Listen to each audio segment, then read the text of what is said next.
आषाढ़ संकष्टी चतुर्थी व्रत कथा।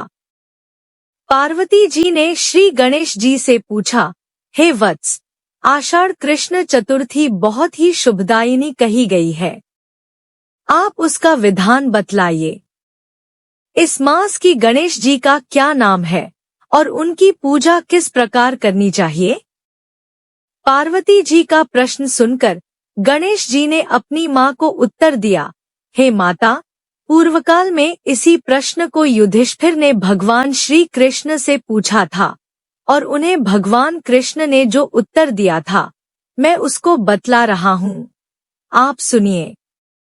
एक बार की बात है, युधिष्ठिर ने भगवान श्री कृष्ण से पूछा, हे यदुनंदन भगवन, आषाढ़ कृष्ण चतुर्थी को गणेश जी के किस स्वरूप का पूजन करना चाहिए? उनका पूजन किस प्रकार से करना चाहिए? कृपा कर विस्तार पूर्वक बताएं। श्री कृष्ण जी ने कहा, हे राजन, गणेश जी की प्रीतिकारक, विघ्ननाशक, पुराण इतिहास में वर्णित कथा को कह रहा हूँ, आप सुनिए। हे कुंती पुत्र, आषाढ़ कृष्ण चतुर्थी के गणेश जी का नाम लंबोदर है। उनका पूजन पूर्व वर्णित विधि से करें। द्वापर युग में महिष्मती नगरी का महिजित नामक राजा था। वह बड़ा ही पुण्यशील और प्रतापी राजा था। वह अपनी प्रजा का पालन पुत्रवत करता था, किंतु संतान विहीन होने के कारण उसे राजमहल का वैभव अच्छा नहीं लगता था। वेदों में निसंतान का जीवन व्यर्थ माना गया है। यदि संतानहीन व्यक्ति अपने पितरों को जल दान देता है तो उसकी पितृगण उस जल को गर्म जल के रूप में ग्रहण करते हैं। इसी ऊहापोह में राजा का बहुत समय व्यतीत हो गया। उन्होंने पुत्र प्राप्ति के लिए बहुत से दान, यज्ञ आदि कार्य किया, फिर भी राजा को पुत्रोत्पत्ति न हुई। जवानी ढल गई और बुढ़ापा आ गया, किंतु वंश वृद्धि न हुई। तदंतर राजा ने विद्वान ब्राह्मणों और प्रजाजनों को बुलाकर इस संदर्भ में परामर्श किया। राजा ने कहा, हे ब्राह्मणों तथा प्रजाजनों, हम तो संतानहीन हो गए, अब मेरी क्या गति होगी? मैंने जीवन में तो किंचित भी पाप कर्म नहीं किया। मैंने कभी अत्याचार द्वारा धन संग्रह नहीं किया। मैंने तो सदैव प्रजाओं का पुत्रवत पालन किया तथा धर्माचरण द्वारा ही पृथ्वी का शासन किया। मैंने चोरडाकुओं को दंडित किया, इष्ट मित्रों के भोजन की व्यवस्था की, गौ ब्राह्मणों का हित चिंतन करते हुए शिष्ट पुरुषों का आदर सत्कार किया। फिर भी हे द्विजसत्तमों, मुझे अब तक पुत्र न होने का क्या कारण है?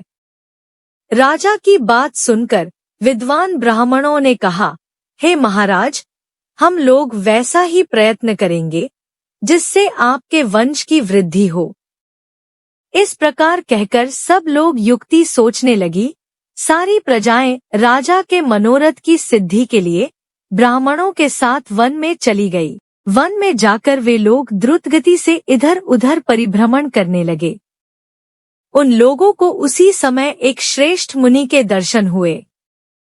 वे मुनिराज निराहार रहकर तपस्या में लीन थे। ब्रह्माजी के समान वे आत्मजित, क्रोधजित तथा सनातन पुरुष थे। वे महात्मा, संपूर्ण वेद विशारद, दीर्घायु, अनंत एवं अनेक ब्रह्मा ज्ञान संपन्न थे। उनका निर्मल नाम लोमश ऋषि था। प्रत्येक कल्पांत में उनके एक एक रोम पतित होते थे, इसीलिए उनका नाम लोमश ऋषि पड़ गया। ऐसे त्रिकालदर्शी महर्षि लोमश के उन लोगों को दर्शन हुए। सब लोग उन तेजस्वी मुनि के पास गए। उचित अभ्यर्थना एवं प्रणामादि के अनंतर सभी लोग उनके समक्ष खड़े हो गए। मुनि के दर्शन से सभी लोग प्रसन्न होकर कहने लगे कि हम लोगों को सौभाग्य से ही ऐसे मुनि के दर्शन हुए। इनके उपदेश से हम सभी का मंगल होगा। ऐसा निश्चय कर उन लोगों ने मुनिराज से कहा, हे ब्रह्मर्षि, हम लोगों के दुख का कारण सुनिए। अपन कष्ट के निवारणार्थ हम लोग आपके शरणागत हुए हैं। हे भगवन, आप कोई उपाय बतलाइए हे स्वामिन, आप जैसे महात्मा को पाकर हम लोग किसी अन्य व्यक्ति से क्या कहें। आप ब्राह्मण एवं ऋषियों में श्रेष्ठ हैं। आपसे बढ़कर कोई दूसरा पुरुष नहीं दिख रहा है। महर्षि लोमश ने सभी अभ्यागतों की बातें सुनकर कहा, सज्जनों, आप लोग यहाँ किस अभिप्राय से आए हैं? मुझसे आपका क्या प्रयोजन है? स्पष्ट रूप से कहिए, मैं आपके सभी संदेहों का निवारण करूंगा। हम आपके कल्याण की भावना रखते हैं। तपस्वियों की तपस्या केवल परोपकार के लिए होती है। प्रजाजनों ने उत्तर दिया, हे द्विजश्रेष्ठ, हम लोग जिस महान कार्य की सिद्धि के लिए यहाँ आए हैं, उसे सुनिए। हम महिष्मती नगरी के निवासी हैं। हमारे राजा का नाम महीजित है। वह राजा ब्राह्मणों का रक्षक, धर्मात्मा, दानवीर, शूरवीर एवं मधुरभाषी है।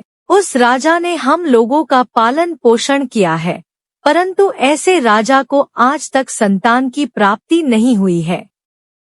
हे भगवन, माता पिता तो केवल जन्मदाता ही होते हैं, किंतु राजा ही वास्तव में पोषक एवं संवर्धक होता है। उसी राजा के निमित्त हम लोग ऐसे ही गहन वन में आए हैं। हे महर्षि, आप कोई ऐसी युक्ति बताइए जिससे राजा को संतान की प्राप्ति हो, क्योंकि ऐसे गुणवान राजा को कोई पुत्र न हो, यह बड़े दुर्भाग्य की बात है। हम लोग परस्पर विचार विमर्श करके इस घने वन में आए हैं। उनके सौभाग्य से ही यहाँ हम लोगों ने आपका दर्शन लाभ किया। हे मुनिवर, किस व्रत, दान, पूजन आदि कर्म का अनुष्ठान कराने से राजा को पुत्र होगा? आप कृपा करके हम सभी को बतलावे। प्रजाओं की बात सुनकर महर्षि ध्यान मग्न हो राजा के उपकार के लिए कहने लगे। महर्षि लोमश ने कहा, हे ब्राह्मणों, आप लोग ध्यानपूर्वक सुनो। मैं संकट नाशन व्रत को बतला रहा हूँ। यह व्रत निसंतान को संतानदायक एवं निर्धनों को धन देता है। आषाढ़ कृष्ण पक्ष की चतुर्थी को एकदंत गजानन नामक गणेश की पूजा करें।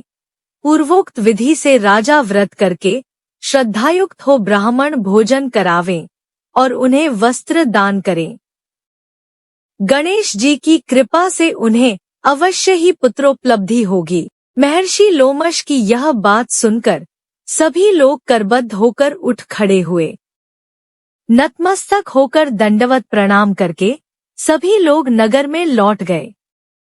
वन में घटित सभी घटनाओं को प्रजाजनों ने राजा से बताया।